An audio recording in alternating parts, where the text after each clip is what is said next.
La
conferencia de esta noche se titula Las neblinas del tiempo.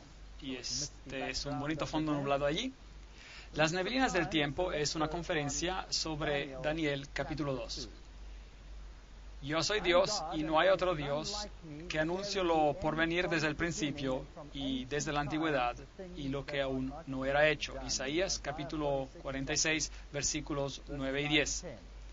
Entonces Dios dice, y yo te diré antes de tiempo lo que pasará desde el principio hasta los últimos días. Y en Daniel tenemos una clave al libro de Apocalipsis. De hecho, los libros de Daniel y Apocalipsis van mano a mano. El simbolismo que encontramos en el libro de Apocalipsis es de hecho tomado de toda la Biblia, pero las imágenes son tomadas del libro de Daniel específicamente. Jesús dice en Mateo 24, cuando se le preguntó acerca de las señales del fin, que debemos estudiar el libro de Daniel en particular. Y declara eso en Mateo 24. Y por supuesto, en el libro de Apocalipsis también dice, bienaventurado el que lee y los que oyen las palabras de esa profecía. Entonces, los libros del tiempo final, aquellos que tienen un bosquejo a lo largo de la historia y nos revelan eventos mientras ellos se cumplen, esto lo encontramos en estos grandes libros de la Biblia. Así que Dios declara, yo soy Dios y no hay otro semejante a mí, que anuncio lo por venir desde el principio y desde la antigüedad lo que aún no era hecho. O esto es así o no lo es. Ahora, hay muchos símbolos simbólicos, digamos, usados en la Biblia, y podemos confundirnos mucho si no aplicamos los principios correctos a lo que estamos escuchando. Usted tiene que aplicar los criterios bíblicos para entender las profecías bíblicas. No podemos interpretar un símbolo como nos da la gana. Por ejemplo, la Biblia habla acerca de una bestia. En Apocalipsis habla acerca de una bestia. Habla acerca de la marca de una bestia. Habla acerca de algo que tiene que ser puesto en la mano y en la frente. Y eso representa la marca de la bestia, por ejemplo. Bueno, ¿qué es la bestia? Podemos pensar lo que queremos con la palabra bestia. Ustedes podrían decir, como muchos en el mundo dicen hoy día, la bestia es una computadora. Algunos hasta dicen cuál es. Dicen que es una computadora en Bruselas, en Bélgica. Bueno, ¿dice la Biblia que las bestias son computadoras? ¿Sí o no? Para interpretar, tiene que limitarse a criterios bíblicos. La Biblia usa símbolos de animales, por ejemplo, se usa leones y osos y cosas como estas. Ahora, hay equipos de deportes que son conocidos como leones. En las Islas Británicas, el equipo de rugby es conocido como los Leones. Entonces voy a interpretarla en la Biblia que el equipo británico de rugby va a jugar un rol importante en los tiempos finales, solo porque se llaman leones o los osos. De hecho, ese es otro equipo de deportes.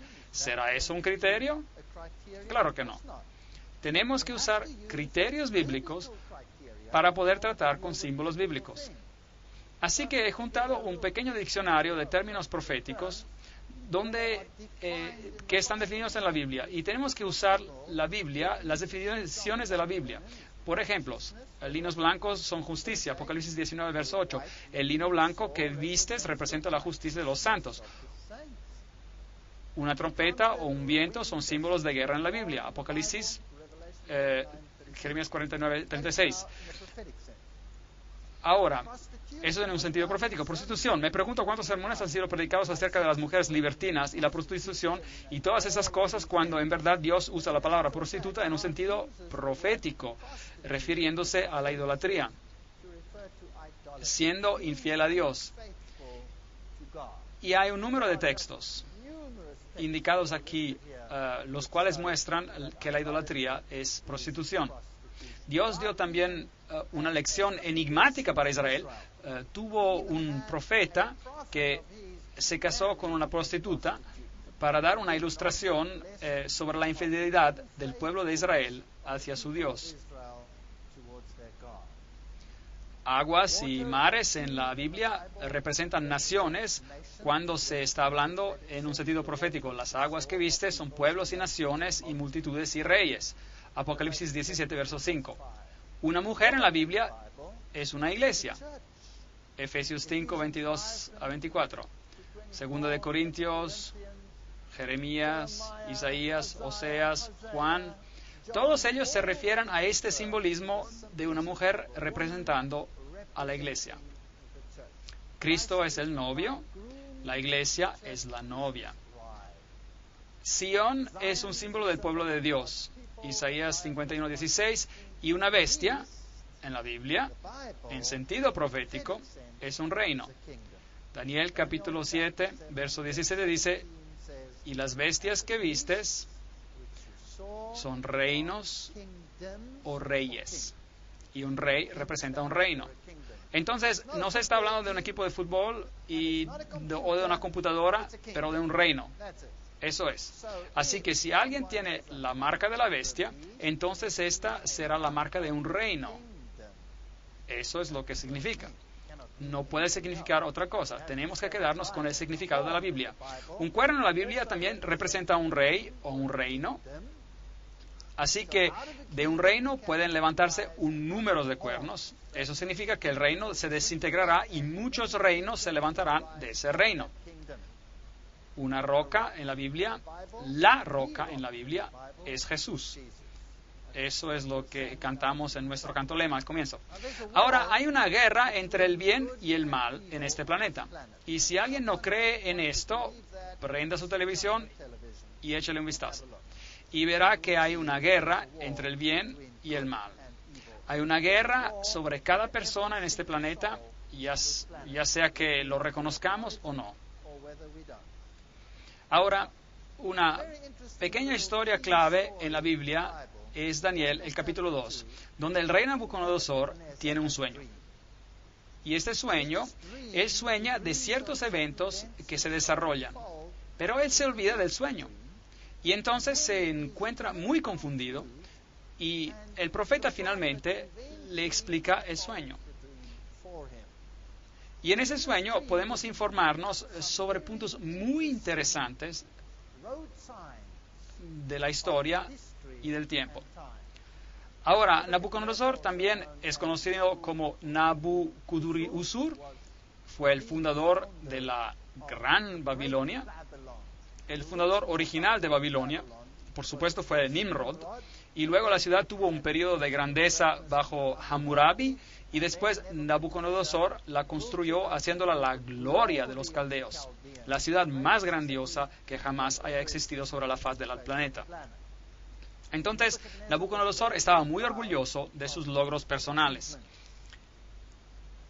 Jerusalén fue destruida por Nabucodonosor en el 586 a.C. Y durante ese tiempo se llevaron presos a Babilonia. Y entre ellos estaban, por supuesto, los hebreos fieles como Daniel y sus amigos. Y aquí vemos un relieve de los cautivos siendo llevados a Babilonia como esclavos. Muchos de ellos, cuando los detuvieron, se los hicieron eunucos para servir al rey. Pero bueno, para ser eunucos por el resto de sus vidas, sin tener el honor o el placer de tener hijos. Así que esos eran tiempos horribles en esos días. Estos jóvenes, de acuerdo a la historia bíblica, se los inscribió en los institutos de estudios superiores, fueron a la universidad y estudiaron el lenguaje y estudiaron la sabiduría de los caldeos. Bab y Lu es el lugar del palacio de verano de Nabucodonosor. Aquí está, por ejemplo. Y la palabra Babel tiene una connotación muy interesante. Bab-el. Bab es una puerta, un portal, y El es Dios. Entonces la palabra Babel significa un portal a Dios.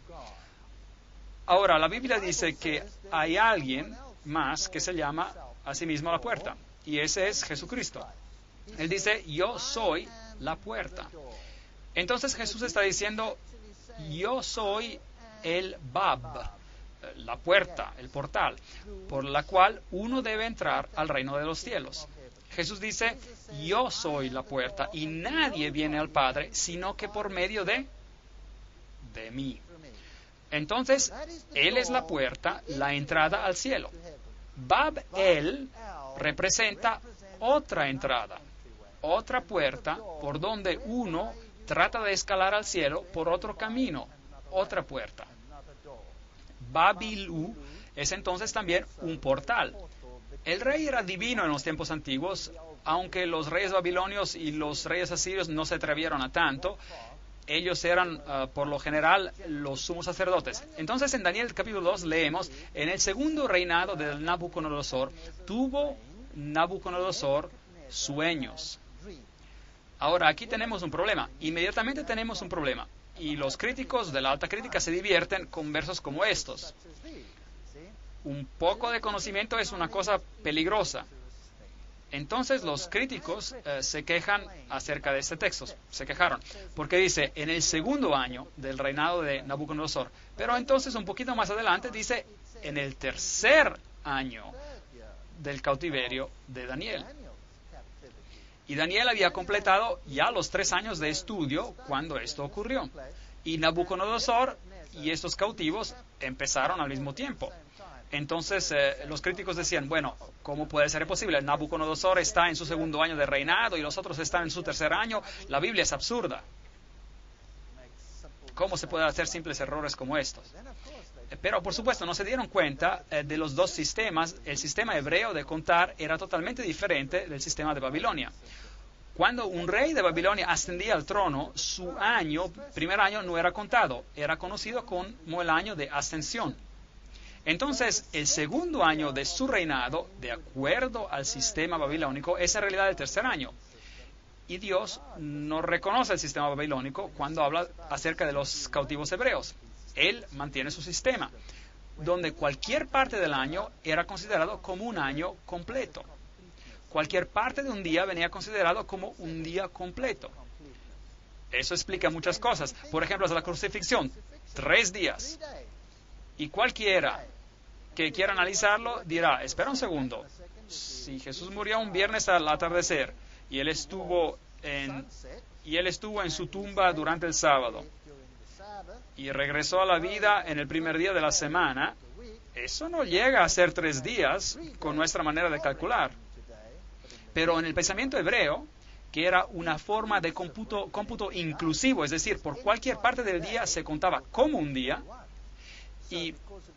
Y como Jesús murió antes de la puesta del sol, el viernes, eso cuenta como un día 1, y se quedó un día completo en la tumba, eso es días 2, y cualquier porción del día en el tercer día es día 3. Entonces, es eso lo que está en el registro bíblico, 3 noches, mañanas, 3 días y noches. Entonces, no hay fallas aquí. Solo se tiene que contar de acuerdo con el sistema correcto. Y se turbó su espíritu y se le fue el sueño. Hizo llamar el rey a los magos, a los astrólogos, encantadores y caldeos para que le explicaran los sueños. Vinieron pues y se presentaron delante del rey. Y el rey les dijo: ahora ustedes, saben, en nuestros tiempos modernos creemos, qué primitivo. Aquí el hombre tuvo un sueño y él llama a encantadores, magos y astrólogos para decirle lo que había soñado.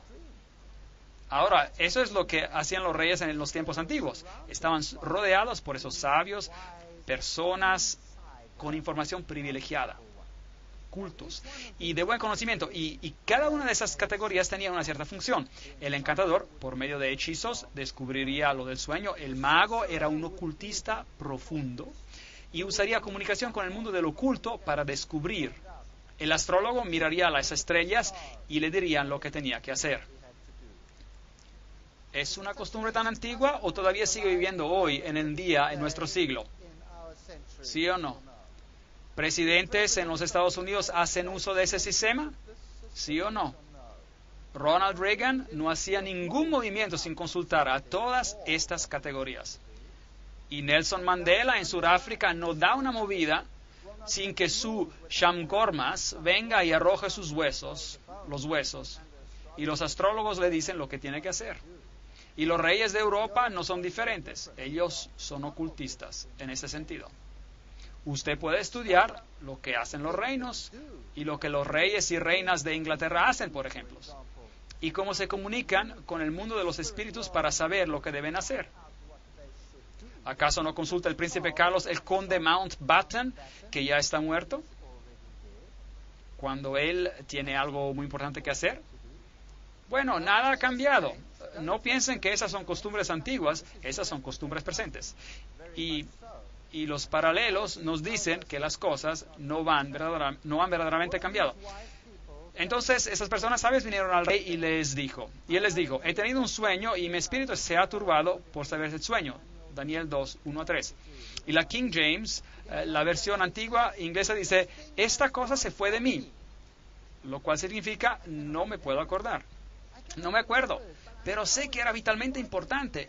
Así que, por favor, si realmente son lo que dicen ser, entonces deben decirme lo que significa. Y el rey respondió y dijo a los caldeos, el asunto lo olvidé. Pero, si no me decís el sueño y su interpretación, seréis hechos pedazos y vuestras casas serán convertidas en estercoleros. Los reyes antiguos tenían mucho más poder. Cuando un rey hablaba, eso era todo. ¿Recuerdan el libro de Esther? Si el rey no extendía su cetro a cualquiera que entrara, esa persona se mataba de inmediato. Se lo sacaba y mataba en ese instante si el rey no le daba permiso para entrar y para hablar.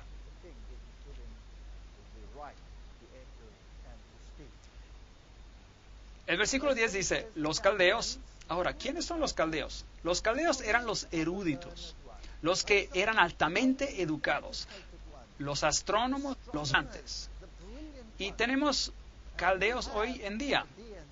Algunas órdenes religiosas concentran los más intelectuales, los más cultos en el mundo, en ciertos órdenes, que de hecho después administran muchas de nuestras universidades. Y las universidades más reconocidas al mundo, las universidades más renombradas que tenemos hoy en día en el mundo, son administradas por una categoría de personas hoy en día, que sería el equivalente exacto de los caldeos en ese entonces. Nada ha cambiado, así que esos son los eruditos. Los caldeos respondieron delante del rey y le dijeron, no hay hombre en la tierra que pueda declarar el asunto al rey. Además, ningún rey, príncipe ni señor que ha preguntado una cosa semejante a ningún mago, ni astrólogo, ni caldeo. ¿Ven las diferentes categorías? Todos ellos no pueden hacer esto. Porque el asunto que el rey demanda es difícil y no hay quien lo pueda declarar al rey, salvo que los dioses, cuya morada no está entre los hombres. Entonces Dios removió ese sueño de la mente del rey para que él no pudiera recordarlo. y también para exponer todas estas categorías de personas. Versículo 12. Por esto el rey, con ira y con gran enojo, mandó que mataran a todos los sabios de Babilonia. Todos. Ahora, obviamente, esto incluía a todos aquellos que habían recibido esta educación elevada. Y, por supuesto, incluiría a Daniel y a sus amigos, porque ellos habían completado su educación en el Instituto de Babilonia de Estudios Superiores. Entonces, todos ellos fueron sentenciados a morir un día, solo porque no podían responder al sueño. Cuando Daniel escuchó de que los iban a ejecutar a todos, fue a Arioc, el guardia del rey, y le dijo: ¿hay alguna manera que yo pueda hablar con el rey? Y después de que se le dio el permiso, Daniel retornó a su casa y explicó este asunto a sus amigos, Ananías, Misael y Azarías. Mishael, de hecho son nombres muy interesantes. No tenemos tiempo para entrar en detalles, pero hay una tipología en el nombre de los eventos que se desarrollan. Daniel significa juicio de pueblo de juicio de las personas. Mishael significa quién es como Dios. Analogías muy interesantes aquí. Daniel 2, 17 y 18. Él pidió para que pidiera misericordia del Dios del cielo sobre este misterio, a fin de que Daniel y sus compañeros no perecieran con los otros sabios de Babilonia. Estos son los acontecimientos básicos detrás de nuestra historia. En Daniel 2, versículo 21, tenemos esta declaración. Y Él, el Dios, es decir, cambia los tiempos y las estaciones, remueve reyes y pone reyes. Entonces, nuestra historia va a ser de cómo los reinos se levantarán y los reinos desaparecerán en este planeta. Daniel 2, versículo 24, nos cuenta de cómo el rey es informado de que Daniel tiene una respuesta. No ejecutes a los sabios de Babilonia, llévame a la presencia del rey y yo le daré la interpretación. Dios dio a Daniel una visión, no solo una descripción del sueño, pero también la solución, la interpretación del sueño. Respondió el rey y le dijo a Daniel, el cual se llamaba Belchazzar, que por supuesto es su nombre dado en lugar de Daniel, que se interpreta juicio. Así que todo el libro de Daniel habla de juicio, como el nombre indica. Habla acerca del juicio final sobre este planeta y el juicio de los varios reinos mientras avanza en la historia. Belchazzar, Bel era el dios de los caldeos. Bel, vamos a hablar mucho de este dios Bel, y está muy de moda hoy en día, diría. Hay muchas organizaciones que se llaman aún por Bel hasta hoy en día. Daniel, el cual llamaban Belchazzar, ¿podrás tú hacerme conocer el sueño que vi y su interpretación? Daniel 2:26. ¿Y qué dijo Daniel? ¿Sí yo puedo? ¿Sí yo puedo? No. Belchazzar, Belteshazzar. Belit es diosa, Sha es rey, Sar, Utsur es protector. Entonces, Bel es una deidad masculina, Belit es una deidad femenina. Ya sea masculino o femenino, eran intercambiables. Es una idea interesante. Regresaremos a este concepto en más detalle al futuro. Daniel respondió al rey diciendo, el misterio que el rey demanda, ni sabios, ni astrólogos, ni magos, ni adivinos. Es fascinante para mí saber que cada una de esas categorías existen hoy en día y son usadas por el mundo hoy y por el liderazgo del mundo hoy. Pero hay un Dios en los cielos que revela los misterios y Él ha hecho saber al rey Nabucodonosor lo que ha de acontecer. ¿Cuándo? En los últimos días. Daniel 2, 27, 28. Entonces Daniel capítulo 2 es un libro para nuestro tiempo. Es para nuestro tiempo. Nos explica algo para todos los tiempos, pero se concentra al final de la historia humana. El Daniel, el juicio final viene en nuestros tiempos. No es sorprendente que las personas digan, olvídese del Antiguo Testamento, no lo necesitamos más. Bueno, Jesús dijo, cuando veáis en el lugar santo la abominación desoladora de la que habló el profeta Daniel, El que lee, entienda. Hablando acerca del futuro, Jesús mismo nos indica el libro de Daniel y concierne nuestro tiempo. Y Daniel no toma el honor, él da el honor a Dios. Vean, hay dos sistemas religiosos en este planeta. Un sistema está centrado en el hombre y el otro está centrado en Dios. Y esa es la batalla para el alma de cada persona en este planeta. Y se sorprenderá de quién hoy en día promueve una religión centrada en el hombre. Se sorprenderá. Los pondré en la pantalla uno después del otro para usted mientras seguimos con las conferencias. Daniel 2:29. Estando tú, rey, en tu cama, te vinieron pensamientos por saber lo que había de suceder en lo porvenir. Y el que revela los misterios te mostró lo que ha de ser. Y esto es básicamente lo que él soñó. Él vio una estatua con la cabeza de oro, los brazos de plata, y esta cabeza de oro era muy asombrosa. 2 brazos, caderas de bronce, piernas de hierro, 2 piernas, y luego los pies de hierro y barro. Y luego él vio una roca que venía hacia la tierra, golpeó a la estatua y la destruyó. Y golpeó en los pies. En ninguna otra parte. Golpeó en los pies. Bueno, ¿qué significa este sueño? Bueno, la Biblia es tan buena que nos dice exactamente lo que significa para que no tengamos que adivinar. Tú, rey, veías en tu sueño una gran imagen. Esta imagen era muy grande y su gloria muy sublime. Eso es lo que él soñó. Y viste esta roca venir. Daniel 2, versículos 32 al 33. La cabeza de esta imagen era de oro fino, su pecho y sus brazos de plata, su vientre y sus muslos de bronce, sus piernas de hierro, sus pies en parte de hierro, en parte de barro cocido. Así que el sueño miraba hacia el futuro y también trataba de los últimos días. Estabas mirando hasta que una piedra se desprendió, note cuidadosamente, sin que la cortara mano alguna. Así que esta intervención no es una intervención humana. Pero ¿qué clase de intervención? Es una intervención divina. Hirió a la imagen, la piedra, en sus pies. Por favor, sea muy cuidadoso. No hiere la estatua en los muslos. ¿Están conmigo?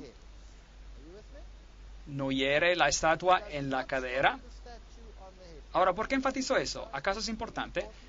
Sí, parece de ser muy importante. Sistemas religiosos enteros en el mundo tienen una estatua que hiere, que es herida en las caderas. Cuando la estatua no fue herida en la cadera, la roca hiere los pies. La roca no hiere los muslos. Y con esta simple analogía, ya la mitad de las religiones cristianas en el mundo tienen algo equivocado, seriamente equivocado. Bueno, eso es lo que la Biblia dice. Búsquelo por usted mismo. Hiere la estatua en los pies de hierro y barro y los desmenuza. Daniel 2, 34. ¿Y quién es esta roca? Obviamente, si no es una intervención humana, es una intervención divina. Así que si usted está esperando alguna ayuda de alguna superpotencia, cualquiera sea esa nación, le tengo malas noticias. La intervención final es una intervención divina. Es la segunda venida de Cristo. Entonces, fueron desmenuzados. También el hierro, el barro cocido, el bronce, la plata y el oro. Ahora, aguarde un momento. Si esta estatua es sucesiva, ¿por qué cuando se golpean a los pies, el hierro, que son las piernas, el barro, y son los pies, y de hierro, de barro, y el bronce son los muslos, y la plata, del pecho, y el oro, son todos hechos pedazos al mismo tiempo? y se convirtieron como tamo de las eras del verano, dice el texto. ¿Por qué todo se destruye al mismo tiempo cuando la piedra golpea los pies? Ve, si los reinos ocurren uno después del otro, entonces, ¿esto tiene sentido? Sí, claro. Pero solo si la filosofía de la cabeza avanza y construye la filosofía del pecho. Y esa aumenta grandemente en la filosofía de las caderas y es incorporada en la filosofía del hierro y propagada al mundo con la filosofía del hierro y del barro. Cuando la filosofía es finalmente destruida, esta filosofía, toda la contribución de la historia al reino del otro partido, el del enemigo de Dios, vendrá a su fin. Todo. ¿Enseñamos hoy en día filosofía babilónica? Sí lo hacemos. Tengo una conferencia llamada El vino de Babilonia. Estará sorprendido de cuánta filosofía babilónica enseñamos. ¿Enseñamos filosofía medo-persa? Claro que sí. Lo hacemos. ¿Está la religión del mitraísmo bien y en vida? ¿Y viviendo en el mundo hoy? Sí, el más grande poder religioso en el mundo, la más poderosa religión en el mundo, enseña los principios del mitraísmo. Muy interesante. Y eso es de Medio Persia. ¿Tenemos la filosofía griega en el mundo hoy? Claro que sí. ¿De dónde viene la teoría de la evolución? Empezó con Aristóteles. ¿De dónde viene nuestro pensamiento moderno a la base de casi cada ciencia en el mundo? De la filosofía griega. ¿Y qué hay acerca del hierro? ¿Tenemos algo que ver con las enseñanzas romanas? Claro que sí.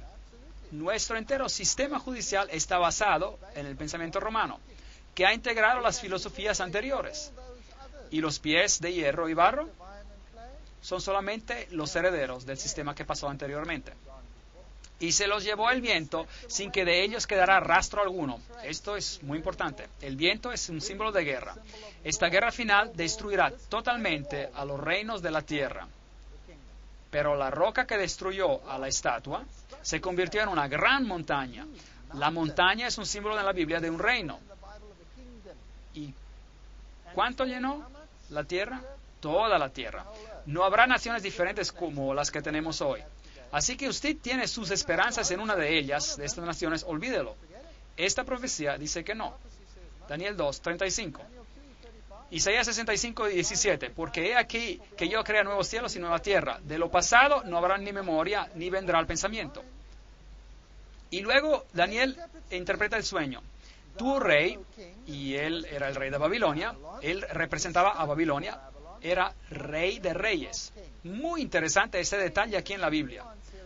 Una R minúscula de rey. Una R minúscula. Increíble. Hay otro rey de reyes quien empieza con la R mayúscula. ¿Y quién es él? Él es Jesús. Él es el rey de reyes y señor de señores. Aquí hay otra persona que se llama rey de reyes. Y él era conocido por rey de reyes. Y él era el rey de reyes, el gobernador. ¿Hay otro poder hoy en día que tiene un título oficial de rey de reyes? La respuesta es sí. Hay un poder hoy tan poderoso, tan invasivo en el mundo, que si supiéramos nos sorprendería. Y el título que lleva es Rey de Reyes. ¿Está viva la filosofía de Babilonia hoy en día? Porque el Dios del cielo te ha dado reino, poder, fuerza y majestad. Tú, rey, eres rey de reyes. Rey con letra R minúscula. Tú eres aquella cabeza de oro. Después de ti se levantará ¿qué? Otro reino inferior al tuyo. Daniel 2, versículo 39. Entonces Babilonia caerá y será repuesta por otro reino inferior. El oro es un metal precioso, la plata es un metal menos precioso, pero la plata es más dura que el oro. Entonces, la filosofía máxima de un rey de reyes era en la cabeza de oro. La filosofía máxima de Babel, otro portal al cielo, era simbolizada en el oro. Fue fortalecido en el siguiente reino, aunque se convirtió en más brutal y menos refinado. su pecho y brazos de plata. Hay dos componentes a un pecho y a un brazo, y habrá dos componentes en el siguiente reino también, el cual dominará sobre toda la tierra. Babilonia nunca se tenía que disipar, nunca tenía que ser destruida. Nabucodonosor pensó que él había construido un reino que nunca dejaría de existir. He aquí una inscripción que fue encontrada sellada por un sello de Nabucodonosor donde dice, que dure para siempre. Él no podía pensar en un reino que sería destruido. Pero Daniel le indicó y le dijo, el reino desaparecerá, tu reino desaparecerá. Este orgulloso monarca dijo a Daniel, increíble, nunca, jamás. ¿Y qué hizo él? Después de que se había humillado, más tarde endureció su corazón y él pensó en sí mismo, nunca. Yo voy a desafiar al Rey de Reyes. Mi reino de oro nunca será destruido. Nunca pasará a la plata, al bronce, al hierro y al barro. Nunca. Reinará para siempre. Constrúyame una estatua de oro puro, de la cabeza a los pies. ¿Qué estaba diciendo? ¿Qué estaba diciendo cuando estaba haciendo esto? Él estaba desafiando al Dios del cielo. Él estaba diciendo, te voy a desafiar. Voy a levantar mi reino y no lo destruirás. ¿Es posible de que haya un poder hoy en día que esté diciendo la misma cosa? Voy a desafiarte, voy a levantar un reino que nunca será destruido. ¿Es posible? Bueno, veamos que es más que posible y es una realidad triste en el mundo en el que vivimos hoy. Entonces este rey era arrogante en ese tiempo, pero hay un poder igualmente arrogante hoy en día que está haciendo la misma cosa. Daniel 3, 16 a 18. Sadrach, Mesach y Abednego respondieron al rey Nabucodonosor diciendo, no es necesario que te respondamos sobre este asunto. Nuestro Dios, a quien servimos, puede librarnos del horno del fuego ardiente. Y de tus manos, rey, nos librará. Y si no, has de saber, oh rey, que no serviremos a tus dioses ni tampoco adoraremos a la estatua que has levantado. Luego él llamó a todos, incluyendo a los hebreos, que habían interpretado esa visión por él, y le dijo, al oír del son de la bocina, de la flauta, de la cítara, del arpa, del salterio, de la zampoña y de todo instrumento de música, os postréis. Puéstense.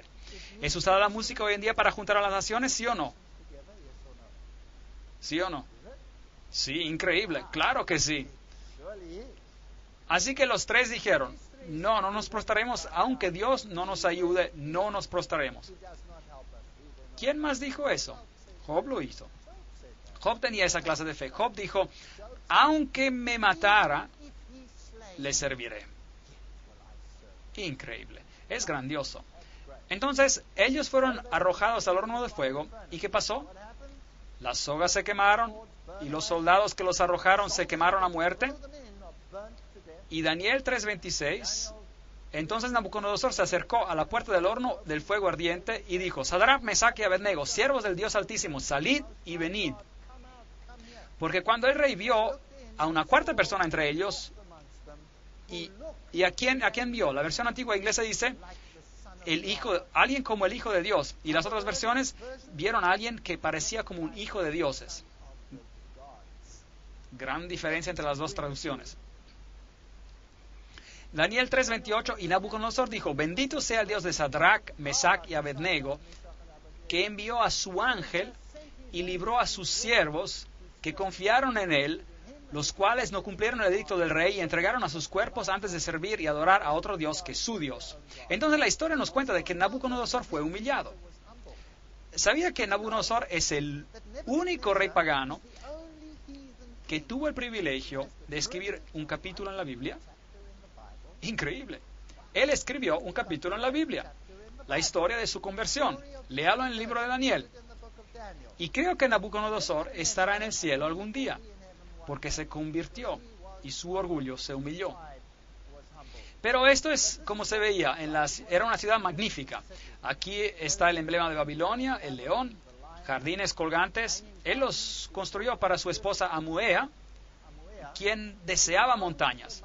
Y Babilonia estaba en una llanura, y ella no estaba muy feliz. Entonces él le dijo, voy a construirte una montaña. Y él se la construyó. Esos eran los reyes de aquellos días, tenían poder. Aquí hay la puerta famosa de Ishtar, que todavía se puede encontrar en el Museo de Pergamum en Berlín. Hermosos relieves de piedras originales. Las escrituras cuneiformes que han descubierto nos cuentan la historia de Nabucodonosor.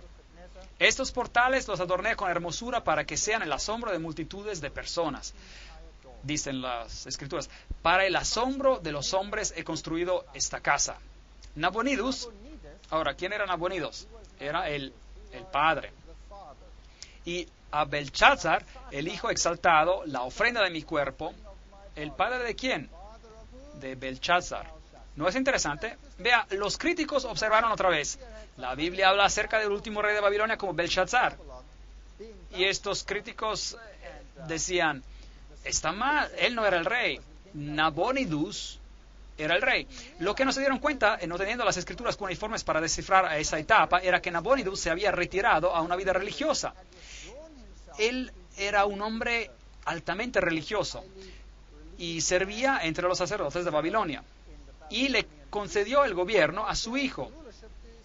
Entonces, esta es una inscripción que se ha encontrado sobre este asunto. Y a Belshazzar, el hijo exaltado, la ofrenda de mi cuerpo, tú pones la adoración de la gran deidad en su corazón, que no camine en caminos de pecados, que su vida sea satisfecha en abundancia y reverencia de la gran deidad que mora en su corazón de Belshazzar, mi hijo primogénito. Dios habla al hombre moderno, página 154. Déjeme decirle, en el año 1882 una inscripción fue encontrada que Nabonidus había dejado durante su reinado a su hijo. En 1916 una inscripción fue encontrada en la cual había un juramento de Belteshazzar y Nabonidus juntos. Nuevamente los críticos se equivocaron, la Biblia fue comprobada correcta. Y en 1924 encontraron la famosa inscripción, yo otorgo mi reinado a mi hijo Belshazzar. Traguen los el polvo críticos, la Biblia gana 1-0, nada para los enemigos de esto.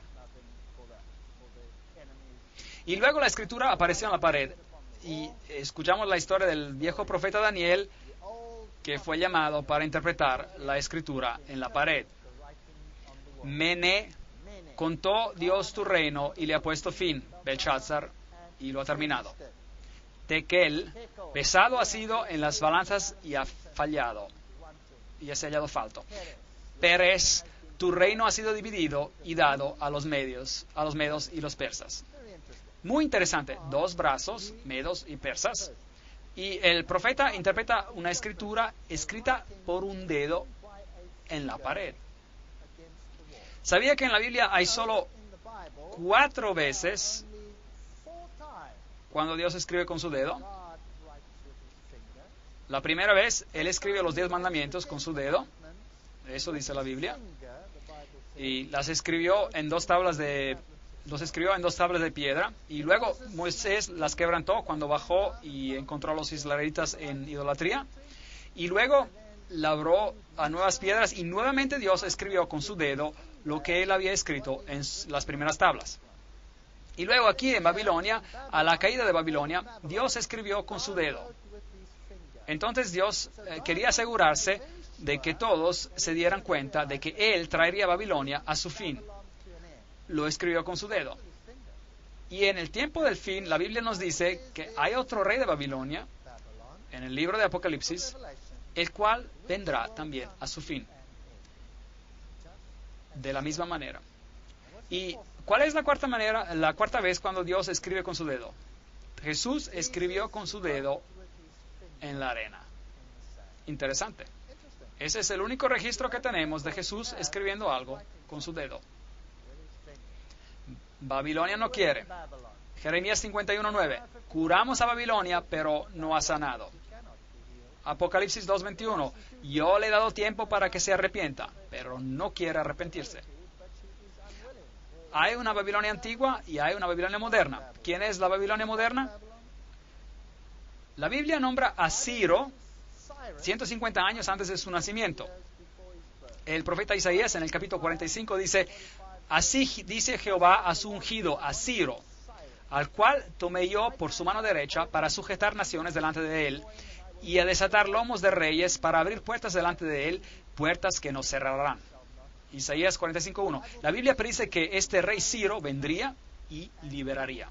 La Biblia lo llama el ungido. ¿Sabía que la Biblia usa esta terminología para Ciro y la usa para Jesús? Entonces, este rey pagano aquí, quien trae a Babilonia a su fin, es usado como símbolo, como tipo del gran rey que vendrá y dará su fin a Babilonia en los últimos tiempos. Es una analogía muy interesante, muy interesante. El cilindro de Ciro, con toda la historia de él, en escritura cuneiforme de cómo ocurrió. Yo soy Ciro, rey del mundo, el rey grande y justo, el rey de Babilonia, el rey de Sumer y Akkad, el rey de los 4 puntos del mundo, hijo de Cambises. Cuando entré a Babilonia como amigo y ascendí al trono entre ánimos de alegría y espectáculo maravilloso en el palacio del gobernador, mis soldados innumerables vagaron a Babilonia en paz y en sinceridad. Yo prohibí hostigamiento, acoso y terror por todo Sumer y Akkad. Me esforcé por mantener paz en Babilonia y en todas las otras ciudades. Abolí el trabajo forzado por respeto a los ciudadanos de Babilonia, lo cual era contra su estado social, y ayudé a restaurar las casas destruidas, las acomodé nuevamente con lugar pasible. Patos y palomas, traté de preservar sus hábitats. Dios va a restaurar todas las cosas también. El ejército marchó por debajo de las puertas de Babilonia, fueron dejadas abiertas, el río se apartó porque Dios cambia tiempos y estaciones y remueve reyes y levanta reyes. Y es Él quien da sabiduría al sabio y conocimiento a aquellos que no entienden. Y eso llegó a su fin al reino de Babilonia. El siguiente reino que gobernará la tierra, los medos persas, vinieron a continuar después de Babilonia. En Daniel capítulo 2, versículo 39, leemos acerca de este reino. Después de ti se levantará otro reino, y luego un tercer reino de bronce, el cual dominará sobre la tierra. Ese es el siguiente. Estuve persuadido de que no había nación, ciudad o personas donde su nombre no alcanzara. Me parece que hubo de haber una mano divina dirigiendo ambos su nacimiento y acciones. Librería Histórica, libro 16, capítulo 12. Entonces la Biblia describe el levantamiento del imperio de los medos persas y su caída delante de este poderoso rey Alejandro el Magno, quien destruiría este ejército.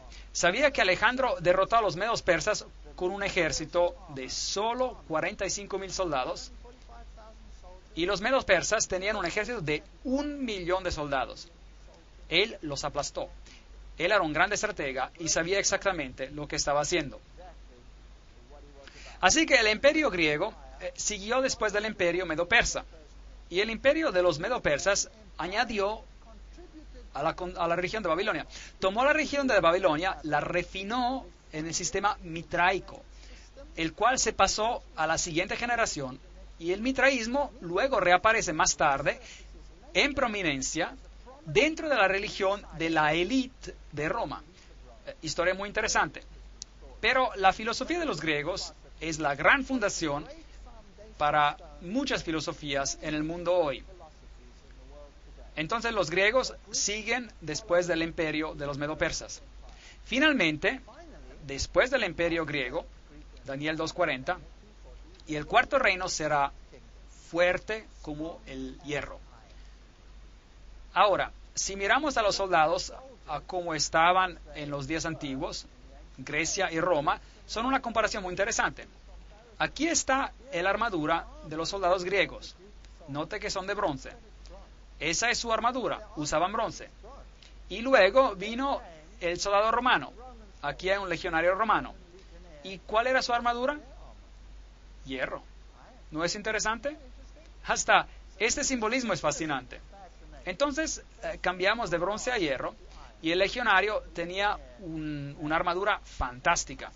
Tenía este pequeño cinturón aquí en el frente para proteger, y el escudo que protegía a los soldados y los hombros de los soldados. Y esta es una espada corta y gruesa. Eran una fuerza tremenda los soldados. Y por supuesto el poder de Roma no tenía igual. El hierro es más duro que el bronce y Roma era poderosa, más poderosa que los griegos. Aquí hay algunas de las ruinas del Imperio Romano. El cuarto reino será fuerte como el hierro, y como el hierro desmenuza y rompe todas las cosas, así él lo desmenuzará y lo quebrará todo. Daniel 2:40.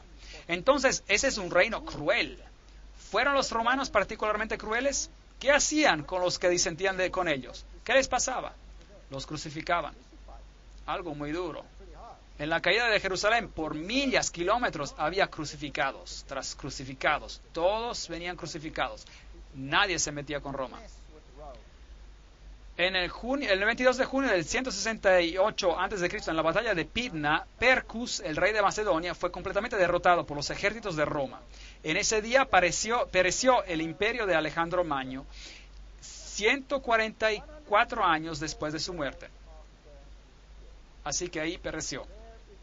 El famoso historiador Edward Gibbon dice: las imágenes de oro, plata, bronce que se utilizan para representar las naciones y sus reinos fueron exitosamente quebrantadas por la monarquía del hierro de Roma. La historia y la caída del Imperio Romano. Todo el mundo está de acuerdo de que el hierro era el reino de Roma. En el segundo siglo, Hipólito escribió sobre Roma: regocíjate, bendito Daniel, no te has equivocado. El hierro ya gobierna. ¿Sabía que cuando Alejandro Magno marchó en Jerusalén, los escribas marcharon hacia él con la Torá y le dijeron: tú gobernarás, dice Daniel, tú conquistarás? Y por eso Alejandro no destruyó a Jerusalén, pero simplemente la incorporó. La Biblia dice: antes de tiempo, ¿quién gobernará? Ahora, muchos críticos han dicho: increíble, pero seguramente Daniel debió haber vivido después de los eventos. La Biblia está equivocada. ¿Sabe que la Biblia ha sido reivindicada en ese punto? Porque los rollos, los pergaminos del Mar Muerto, tienen porciones del libro de Daniel donde cambia de aramaico al hebreo. Y ese pequeño pedazo está allí. Y cuando ellos estudian el aramaico, que creían ser aramaico reciente, lo que encontraron en los rollos pergaminos del Mar Muerto es que el aramaico utilizado era el de los medo-persas. Entonces, el libro de Daniel comprueba los acontecimientos de su época y después sigue comprobando los acontecimientos que están descritos en él. Entonces, fue descrito antes de los acontecimientos. Usted no puede tener razón sobre la Biblia, no puede. Entonces, este gran poder de Roma vino a destruir. El historiador Charles Rowling dice: ellos, los romanos, tomaron indistintamente todas las provincias y reinos y extendieron su imperio sobre todas las naciones. En una palabra, ellos empezaron su expansión sin ponerse límites. Los únicos límites eran los desiertos y mares que no les permitían pasar. Historia Antigua, volumen 4, 79. Entonces, desde el 168 a.C. hasta el 476 después de Cristo, Roma, la monarquía de hierro, gobernó suprema. Ahora, hay dos piernas de hierro. Eso es interesante. Roma fue dividida en dos partes: el imperio del este y el imperio del oeste. Y el emperador, por muchos años, después de Constantino, gobernó desde el este del imperio en bizantino, y él gobernó todo el reino. Pero la Roma del oeste siguió otro camino. Y esta es una historia muy interesante que tenemos acá. Lo que vistes, dice en Daniel 2:41, de los pies y de los dedos, en parte de barro cocido de alfarero y en parte de hierro. Entonces, ¿hay elementos de Roma en los pies y los dedos, sí o no? Claro que sí. Todavía Roma está ahí. El hierro todavía está ahí. El hierro no ha sido eliminado. ¿Será este un reino dividido? ¿Está el mundo tratando de restaurar el Santo Imperio Romano? ¿Sí o no? ¿De qué se trata la unificación de Europa? ¿Ha pensado en eso? Entonces, este será un reino dividido. Daniel 2:42, y por ser los dedos de los pies en parte de hierro y en parte de barro cocido, este reino será en parte fuerte y en parte frágil. ¿Ha comprobado la historia que las naciones de Europa eran a veces fuertes y a veces débiles? Y a veces uno gobernaba un país y después otro. ¿No fue una vez Alemania la más poderosa y después Francia y después Inglaterra? ¿Sí o no? ¿No gobernaron los daneses por un tiempo, etcétera, etcétera? ¿No era acaso el imperio austríaco poderoso por cierto tiempo? Claro que sí. Entonces la historia ha comprobado que eso es correcto. Jeremías 18:6, ¿no podré yo hacer con vosotros como este alfarero, casa de Israel? Dice Jehová. Como el barro en las manos del alfarero, así sois vosotros en mis manos, casa de Israel. Esos reinos quizás sean arrogantes, pero serían reemplazados, serían divididos. y serían divididos en 10. Eso es lo que la Biblia dice. Habría 10 dedos que vendrían. Ahora, estos 10 dedos son muy interesantes. ¿De dónde se levantan estos 10 dedos? ¿De dónde salen? ¿En el imperio del Oriente o del Occidente? Una pregunta muy importante. Y la Biblia nos dice muy claramente que se levantaron del imperio occidental, del oeste, y que el imperio del oeste, occidente, ejercería una influencia sobre el mundo entero. ¿El imperio del oeste, el occidental, ejerce su influencia sobre el mundo entero, sí o no? Claro que sí. Es el conocimiento y sabiduría europeos que han sido transportados al mundo entero. Fueron los europeos que conquistaron a Sudamérica. Es de las naciones de Europa occidental que los Estados Unidos y Canadá y todos sus componentes se integraron a esa sabiduría, esa filosofía. Es la ideología del occidente que viene de Europa del oeste y que está controlando los eventos del mundo. Las superpotencias de hoy, todas pueden comprobar sus orígenes filosóficas a Europa occidental. Entonces, ¿quiénes son estos anglosajones, los francos y los alamanes y los lombardos y los ostrogodos y los érulos, los burgundios, los visigodos, los suevos y los vandales? ¿Quiénes son? Entonces, esta es la división del imperio de la Europa occidental. Y note que hay una nación muy interesante por aquí, la cual ahora es escondida como los ostrogodos. Y luego hay otra nación por aquí, la cual es conocida como los visigodos. Había los burgundos y había los francos. Y los anglosajones y los francos y los romanos tuvieron una alianza muy fuerte en una etapa de la historia.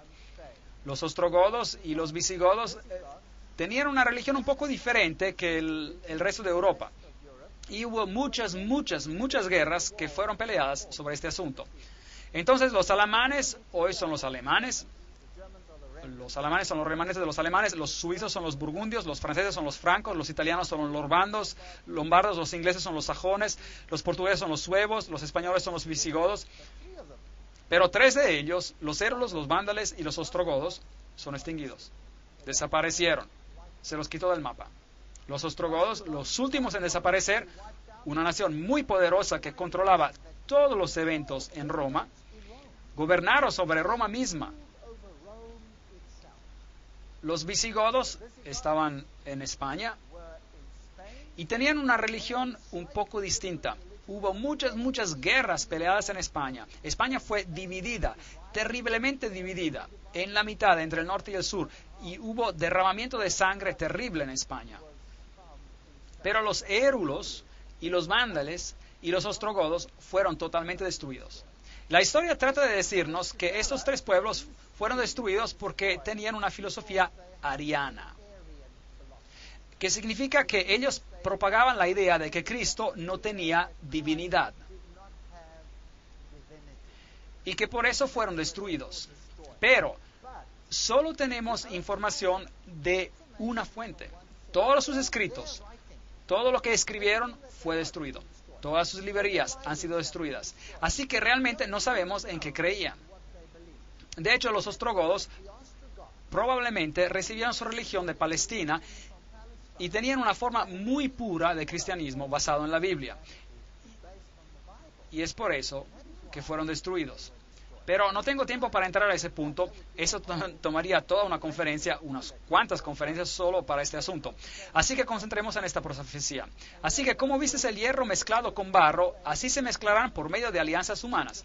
Entonces, originalmente, cuando Roma cayó, fue dividida en 10 partes. 3 de ellas fueron finalmente destruidas. Y hoy tenemos lo que queda, y estos se mezclarían por alianzas humanas. Tratarían de reunirse por endogamía, matrimonio entre parientes. Pero se unirían el uno con el otro, como el hierro no se mezcla con el barro. Pero no se unirían el uno el otro. Entonces, tuvimos grandes reyes de Europa tratando de reunir a Europa por medio de casamientos, y por eso tuvimos a la reina Diana y al rey Federico tratando de hacer lo imposible para juntar a naciones. Así que aquí está el castillo de Federico en Dinamarca, donde los famosos reyes y reinas gobernaban. Daniel 2:43, así como vistes el hierro mezclado con el barro, así se mezclan por medio de alianzas humanas, pero no se unirán el uno con el otro, como el hierro no se mezcla con el barro. Tenemos la famosa reina Victoria y el rey Cristián. ¿Sabían ustedes que la reina Victoria era totalmente no inglesa? ¿Sabían ustedes que ella era alemana? ¿Sabían que ella hasta habló en alemán en su lecho de muerte? Al estar muriendo, su lengua nativa le regresó. Ella era una reina alemana. Y el rey Cristián de Dinamarca y sus descendientes se mezclaron con alianzas humanas. Todas las naciones se unieron, todos estaban juntos. Entonces diferentes reyes trataron de reunir a los reinos. Aquí tenemos el Papa coronando a Carlos, el gran Carlomagno, el rey del Santo Imperio Romano, porque supuestamente él había logrado reunir a Europa. Y en cuanto se puso esa corona en su cabeza, el reino cayó y fue dividido. Entonces, por un momento, nuevamente se juntarían y luego se apartarían otra vez. Y así que los Carlos y los Luises y todos estos reinos de la tierra y los gran reinos trataron de reunir a Europa. Y luego vino este francés, Napoleón Bonaparte, y su hermano era el gran maestro de la masonería en España. Muy interesante. Él era el gran maestro. Y todos ellos tenían conexiones privilegiadas en este sentido. Y él quería reunir a Europa. Y en la batalla de Waterloo, bueno, él se encontró con su derrota. Es una historia muy interesante. Vamos a estar hablando acerca de esto en más detalle. Todo lo que escuchamos no es necesariamente verdad. Aquí Napoleón es llevado en exilio. Napoleón dijo, quiero crear un sistema europeo, un código de leyes europeas, una corte de apelación europea. Hubiera habido solo un pueblo en toda Europa. Europa hubiera devenido una nación. The Watchmen, 1941. Él trató de unir a Europa. 30 años más tarde de Waterloo, el doctor Thomas Arnold dijo, la liberación de Europa por el dominio de Napoleón no fue afectada ni por Rusia, ni por Alemania, ni por Inglaterra, sino que por la mano de Dios. ¿Cuál era el adversario principal de ese tremendo poder? ¿Por quién fue controlado, resistido y al final terminado? Por nadie y por nada, sino que por la directa y manifiesta interposición de Dios. Conferencia sobre la historia moderna, conferencia 3. Es muy interesante. Napoleón tenía una artillería muy pesada y él hubiera ganado sin problema sobre la artillería más liviana de los ingleses, por ejemplo. Pero en ese día, de repente, una lluvia fina cayó y toda esa artillería pesada se atascó en el lodo y no podía moverla. Entonces, la artillería más liviana, la artillería más ágil de las otras fuerzas, era justo lo que se necesitaba para hacerlos en pedazos. Entonces, ¿quién ganó la batalla? ¿El tiempo, el clima o la artillería? Es interesante que algunos de los grandes políticos del pasado han dicho que la historia está al lado de la artillería más potente, la artillería más pesada. Pero hay un Dios en el cielo que revela los secretos y hace saber al rey Nabucodonosor lo que acontecerá en los últimos días. Este es un verso interesante, Daniel 2:28, en los últimos días.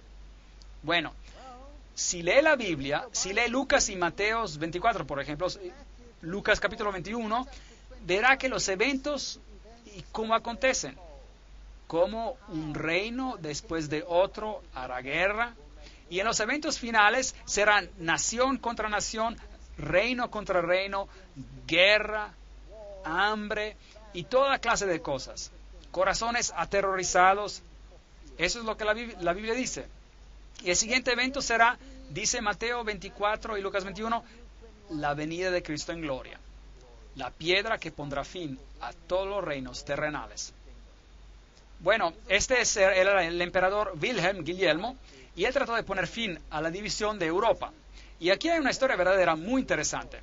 En una catedral en Francia, en Metz, hay una estatua afuera de la catedral, y hay una estatua por aquí, del profeta Daniel, con su dedo apuntando a su rollo de pergamino, sus escritos. Muy interesante el profeta aquí. Y el emperador Guillermo estaba muy preocupado acerca de esta estatua. Y luego un día la catedral necesitaba reparaciones. El techo estaba roto y tenía que ser reemplazado.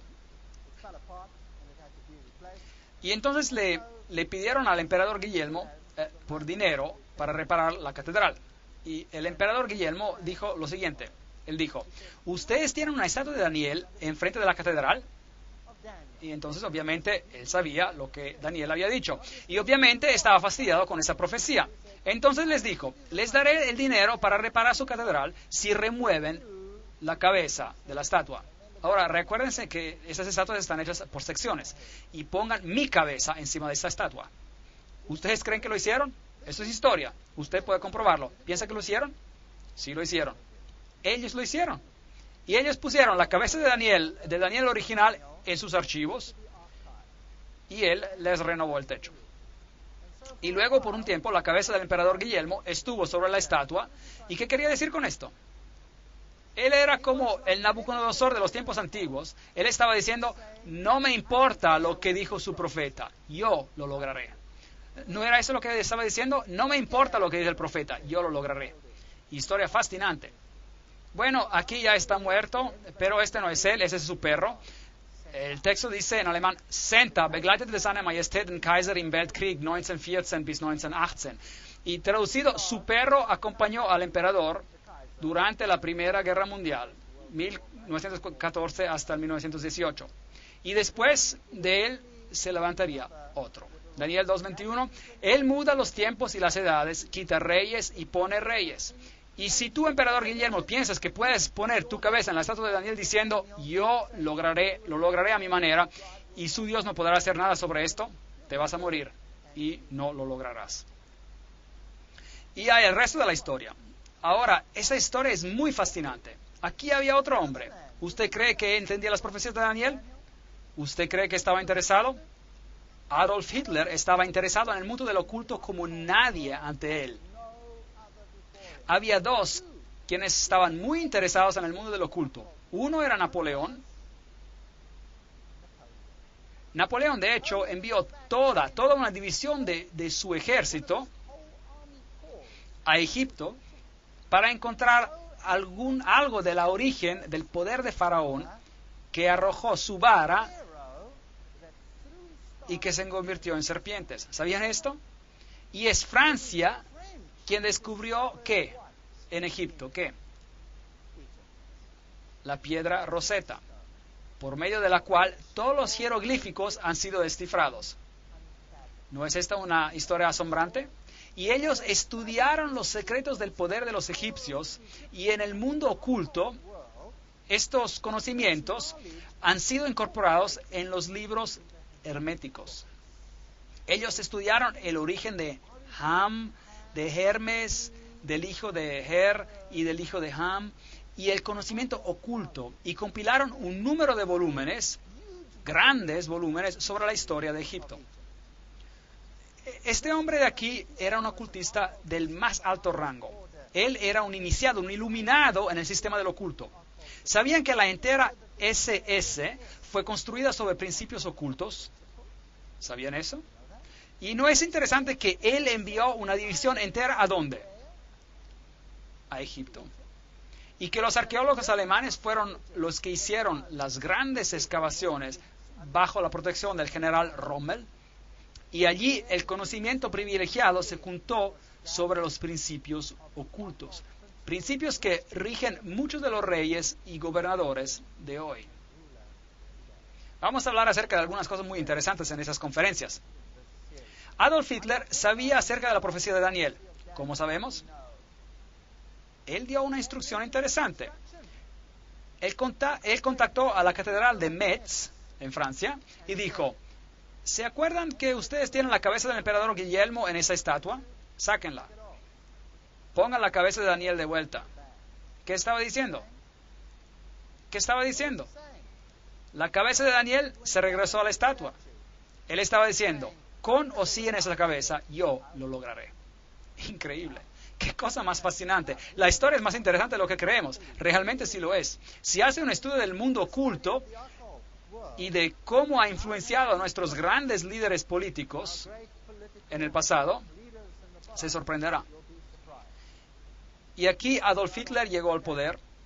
Y aquí está el símbolo que él usaba, la esvástica, la cruz gamada, que es el símbolo de la adoración del sol, es el símbolo de Lucífero. Es usado por la sociedad teosófica que dice Lucífero es el logos, la serpiente, el salvador. Exactamente el mismo símbolo viene utilizado por la teosofía. ¿Y la teosofía está muerta? ¿O no? La teosofía está bien viva y en forma. Ella forma el tema central de los poderes más grandes que gobiernan el mundo hoy. Y estaremos revelando algunas de estas cosas en las conferencias que siguen. Esto es interesante. El águila, usada como el símbolo de la deidad. En la Biblia se usa también el águila como el símbolo de Dios. Como una águila que se eleva, yo te llevaré bajo mis alas. Este es el símbolo de Dios. Lucifer quiere ser como el Altísimo. Él toma el símbolo del águila, que era un símbolo en Egipto, en la antigüedad, del dios Horus. Fascinante, ¿verdad? Y aquí está, el águila, con una esvástica, una cruz gamada. Y la esvástica, la cruz gamada, puede ser dirigida hacia la izquierda o la derecha. Y si es a la mano izquierda o a la mano derecha no hay diferencia. Representa al Dios en su forma malvada o en su forma de luz o en su forma femenina o masculina. No importa cuál uno use. Sociedades secretas hoy utilizan la misma esvástica con su imagen reflejada, invertida, y dicen, es otra imagen, pero no es otra imagen. El budismo usa este símbolo. El budismo, el pie de Buda tiene la esvástica, la cruz gamada, bajo cada dedo del pie. Es solo una imagen reflejada, invertida, pero no hay diferencia. Es solo el otro sexo de la deidad que se está siendo honrada. Entonces, ¿qué está pasando aquí en el mundo? Hay una agenda detrás de las escenas. ¿Qué significan verdaderamente este círculo y esta esvástica, esta cruz gamada? Con respecto a la Primera Guerra Mundial, Winston Churchill dijo, después de la Primera Guerra Mundial de 1914, de hecho, Winston Churchill era un miembro de una fraternidad secreta, ¿sí o no? Sí lo era. ¿No es fascinante? Stalin era un miembro de una fraternidad secreta, ¿sí o no? Sí, bueno. Bueno, a lo mejor la historia no es tan aburrida como usted pensaba, ¿no es cierto? Siempre pensé que la historia era aburrida cuando era joven, pero hoy la encuentro fascinante, juntando las piezas, increíble. Con respecto a la Primera Guerra Mundial, Winston Churchill dijo, después de la guerra de 1914 hubo una convicción profunda y una esperanza casi universal de que la paz gobernaría al mundo. El libro de la tempestad, antes de la tempestad, página 3. Después de la Primera Guerra Mundial, eso es interesante. Bueno, ¿tuvo éxito alguno de estos gran gobernadores? Sea el emperador Guillermo o Napoleón o los Luis o Carlos o Hitler, ¿tuvieron éxito? No. Europa era más dividida después de la guerra que antes. Pero esa división era engañosa, como veremos. Luego las murallas cayeron y imperios empezaron a derrumbarse. Y los grandes líderes del mundo, los Lenins y los Stalins, que habían matado a sus millones por razones clandestinas, de repente esos imperios se derrumbaron. Die Mauer muss fallen, la muralla debe caer. Todos estos grandes líderes, desde Lech Walesa, a esta dama aquí, Thatcher, a Khrushchev y a Gorbachev, y las reinas, ¿pertenecen a órdenes secretas? ¿Sí o no? ¿Quién es la cabeza de los Bilderberger? ¿Quién es la reina de los Bilderberger? Aquí está. Eso es muy interesante. ¿Existe una fundación Gorbachev con su central en Nueva York? Sí existe. Cosas muy interesantes. Y después la policía secreta soviética, el KGB, se derrumba. Un símbolo se derrumba. ¿Realmente se derrumba? ¿Quién gobierna Rusia hoy? ¿Quién es la cabeza? ¿Quién es la cabeza de Rusia hoy? Putin. ¿Y qué era él? Era la cabeza del KGB. ¿Ve? ¿No es interesante? Entonces bajaron a un símbolo y las personas piensan que la opresión ya se fue, pero en realidad no se ha ido, solo ha tomado otra apariencia. Es como un camaleón, cambia de color, pero en la esencia no cambia. ¿Y el Dios del cielo está mirando? Sí. Sí, claro, Él está mirando. Él nos dijo antes de tiempo que esto ocurriría y Él nos dijo en gran detalle. La Unión Soviética ya no existe, 3 repúblicas se unen, Gorbachev es ya algo del pasado, Bush necesita tiempo para recuperarse, y etcétera, etcétera. Leyendo el futuro de Europa, podemos sobrellevarnos en las manos del pueblo. Es más que dinero, la unión monetaria, mares de problemas, tormenta monetaria destruye la unidad europea. Leland Stove dijo, a la humanidad se le ha dado una sentencia suspendida, pero estos días de gracia son terriblemente pocos. En cuanto nos queda tiempo, página 343. El Dios del cielo levantará un reino, el cual nunca será destruido. Desmenuzará en pedazos y consumirá todos estos reinos, y Él reinará por siempre. Ahora, quiero que piense seriamente esta noche, todos los que están aquí presentes. ¿Está el mundo predicando que estamos avanzando hacia un reino de paz? ¿Sí o no? Sí. Pero será un reino terrenal. ¿Dónde quieren levantar un reino final de paz? ¿Allá en algún lugar en Jerusalén? Bueno, están peleando acerca de esto. ¿Qué dice Dios? ¿Pondrá un fin a qué? ¿A cuántos reinos en esta tierra? A todos. Es lo que Dios dice. A todos ellos.